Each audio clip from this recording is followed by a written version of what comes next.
Добрый вечер. Город Анадырь. 9:30 вечера. К нам в город прилетел президент России Владимир Владимирович Путин. В данный момент он находится в здании администрации округа.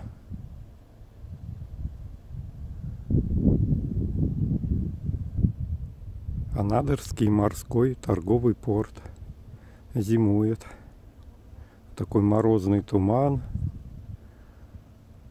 Анадырский лиман. По ощущениям, мороз где-то минус 25, наверное. На улице Водки стоит памятный знак, посвященный пограничникам Чукотки, номер 110.